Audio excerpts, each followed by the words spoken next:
All right, let's get into the book review, Shoe Dog by Phil Knight. Phil Knight is the founder of Nike. I'm sure you've heard of them. He wrote the #1 New York Times bestseller about the creation of Nike a couple years ago. And so I read it. This is one of my favorite books ever. And that's why this is kicking it off. And Nike's been around since 1962. And we're talking about this in 2018, so what's that? 56 years, right, since they've been around, and it all started with what Phil calls as a crazy idea, and he always capitalizes throughout this book, crazy idea, the C in the I, as if it's a person or God or a place, like a religious thing. I love that, and I wanted to break this down, and I remember I read this book. I got it.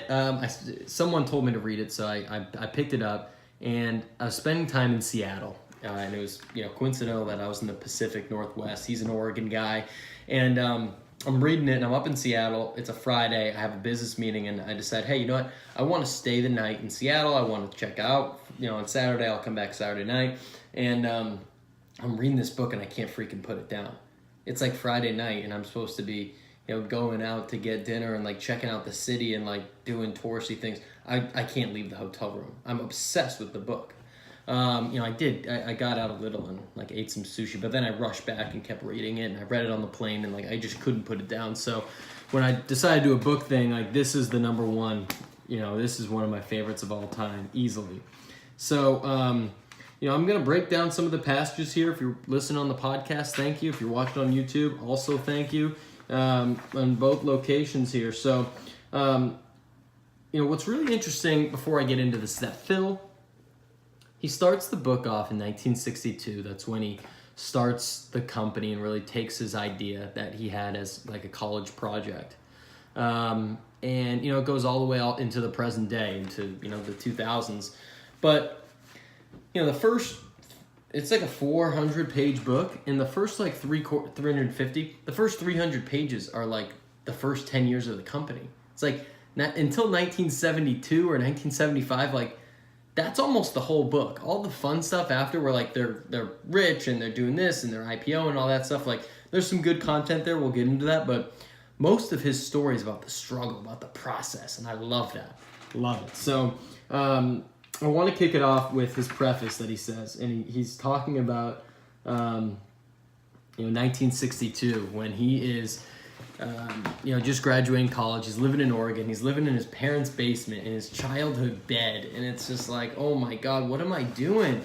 And he goes for a run, and he starts thinking about this idea he had as his college project, and I can't even say. I'm just gonna quote it from Phil here. He said, this is while he's on a run. I was suddenly smiling, almost laughing, drenched in sweat, moving as gracefully and effortlessly as I've ever had.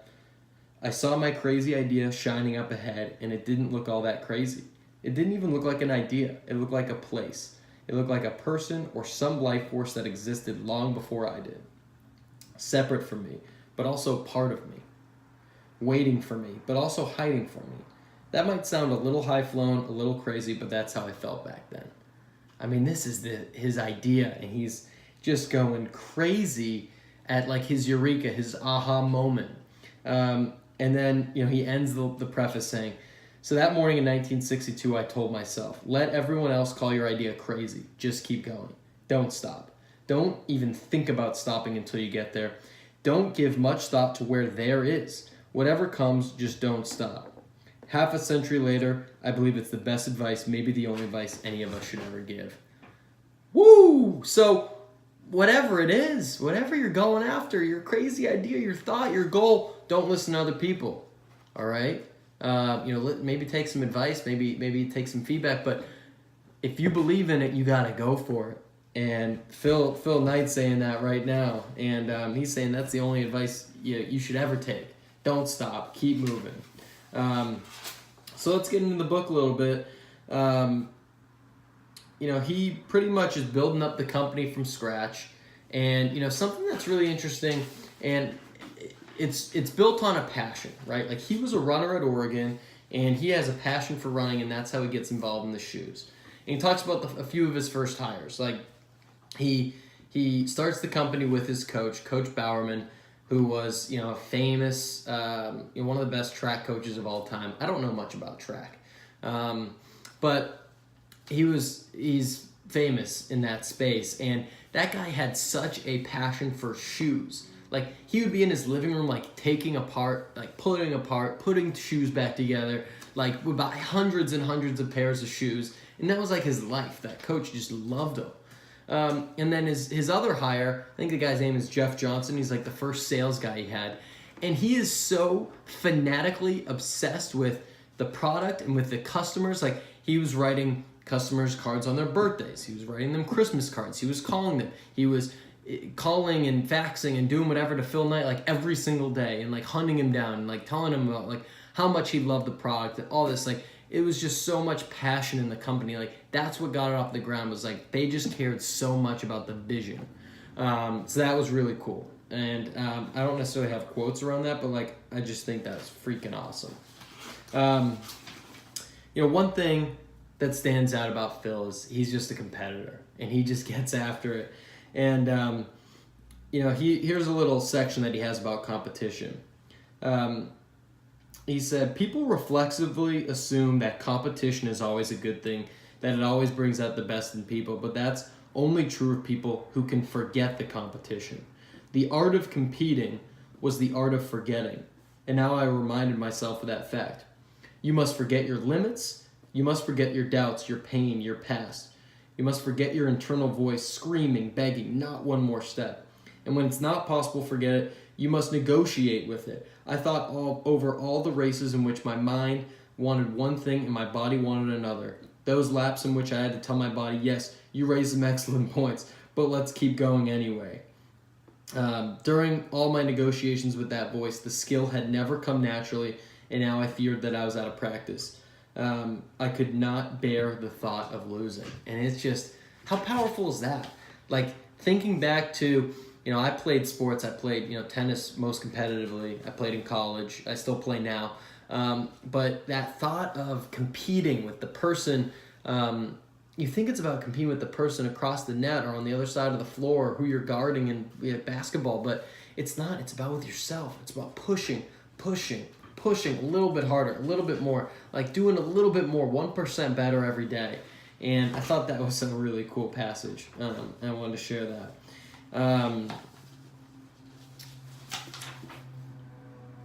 Another good quote here. He talks about winning, and it's along the same vein. He said, I redefined winning, expanding it beyond my original definition of not losing, of merely staying alive. That was no longer enough to sustain me or my company. We wanted, as all great businesses do, to create, to contribute, and we dared to say so aloud. When you make something, when you improve something, when you deliver something, when you add some new thing or service to the lives of strangers, making them happier or healthier or safer or better, and when you do it all crisply and efficiently, smartly, the way everything should be done, but so seldom is, you're participating more fully in the whole grand human drama. More than simply alive, you're helping others to live more fully. And if that's business, all right, call me a businessman. He never saw himself as a businessman. He just saw himself as someone following his passion, and he knew there was a hole in the market in the shoe industry. And he knew, like, runners were suffering, people could be faster, people could be more comfortable, he could prevent injuries, and, like, that's what he was going after. He was just passionate about changing people's lives and helping them. And the more and more I read about entrepreneurship, the more people I come across, that's what they focus on. They focus on the customer. They focus on who they can impact. They don't focus on themselves or the money. Like, the money is a byproduct of being able to solve people's problems. Powerful. This is just a quote. The cowards never started and the weak died along the way. That leaves us, ladies and gentlemen. He presented that at a dinner with the company, and like, this is like 10 years in, and he says this quote a few times, but like, they had no ground room in the first 10 years. I mean, they were called Blue Ribbon. This is before it was called Nike. and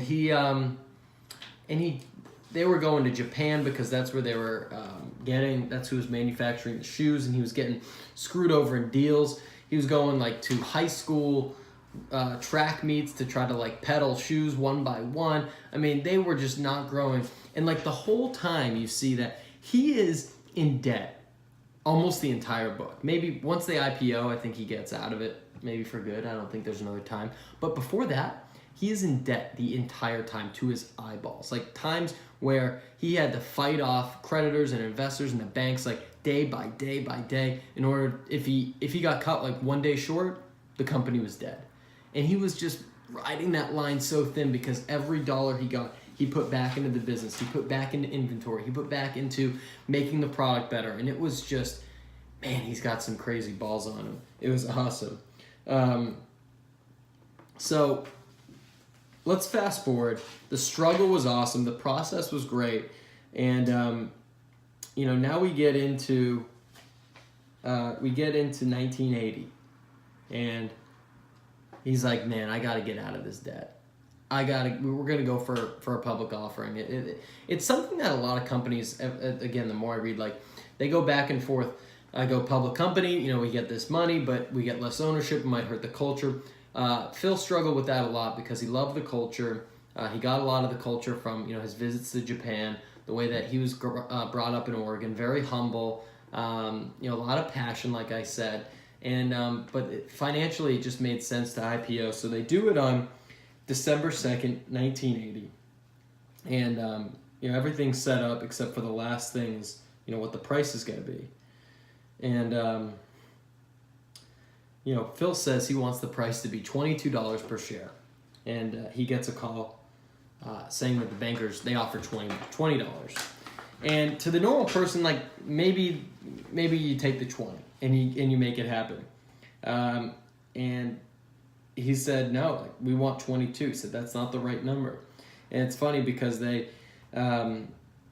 thought the stock was worth $22 a share, and Apple went public the exact same week as Nike at $22 a share.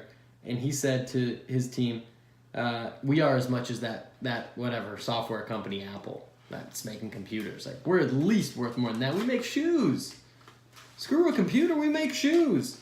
So they go into, this is the morning, like the final day before of them trying to figure out the price on the IPO. And they go into the bank, and it's him and his team, and it's a very hostile meeting. And the bankers say, hey, look, the absolute highest that we're going to go on this price is 21. Take it or leave it. And Phil says, no, our number's 22. And the bankers say, all right, you know what? $21.50, this is our final offer. We're not going up. This is it. And he says, gentlemen, 22 is our number. And everyone is staring at him. His whole team. They made it so close. They made it so far. And he's going to BS this for 50 cents on a share. And he says, we could hear heavy breaths, pops, scrapes, papers being shuffled. I closed my eyes and let all the white noise wash over me. I relived every negotiation in my life to that point. He relived telling his dad about his crazy idea, about launching the company, about falling in love with his now wife Penny. And the bankers say, sorry, we'll have to call you back. And 5, 10, 15, 20 minutes pass by and there's no call back. And everyone is panicking. And they call him back and they say, all right, gentlemen, we have a deal, $22 a share. And he hung tight on his $22. And it's just freaking awesome, man. He just hung in. He knew what the value was of his business and he stuck to it. I thought that was a really cool story. But what's even cooler is after that night, his dream, 18 years of his dream, he goes back home. He sold his company, but he took it for an IPO, and he's worth hundreds of $1 million. And I got to take this straight from the book. I mean, he took a long run, he took a shower, ate dinner, tucked in his boys, told them a story, and he is just sitting. His routine is like, I'm gonna sit in the living room at night, and that's usually where he's stressed out, or he called his dad, and like that's where he figured out all his business problems were, like on his chair in the living room. And he asked himself, what are you feeling? And this is from the book. It wasn't joy, it wasn't relief. If I felt anything, it was regret. Good God, I thought. Yes, regret. Because honestly, I wish I could do it all over again. I fell asleep for a few hours. I woke up. It was cold and rainy. Went to the window. Trees were dripping water. The world was the same as it had been the day before, as it had always been. Nothing had changed, least of all me, and yet I was worth $178 million. I showered, ate breakfast, drove to work. I was at my desk before anyone else. He just IPO'd. The man is he just put his blood, sweat, and tears for 18 years. I've barely been alive for 18 years. And he is worth $178 million. And the next day, he hasn't changed. He's the first one in the office. How awesome is that? That just fires me up. I mean, the only thing he regrets is that he wishes he could do it all over again. I mean, that's the sign of entrepreneurship there. It wasn't about the money. It's about the process, people. It's about the process.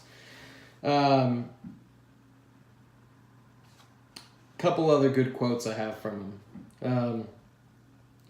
He says, it's never just business. It never will be. If it ever becomes just business, that will mean business is very bad. He cares a lot about the people that he works with. He cares a lot about the people that he works for. I just thought that was a cool quote, coming from this man that has built up so much, and just such a repertoire of his business. And he goes into his thoughts on a lot of what's happening today in Nike, and about not giving up, and about focusing and working towards every piece of his career. And he says, this is the last quote, two quotes I'll bring up. He says, those who urge entrepreneurs to never give up are charlatans. Sometimes you have to give up.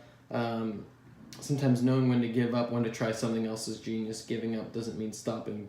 Don't ever stop.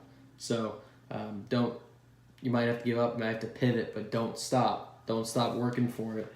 And he says, the one piece of advice you'd have to entrepreneurs: have faith in yourself, but also have faith in faith. Not faith as others define it, faith as you define it. Faith as faith defines itself in your heart.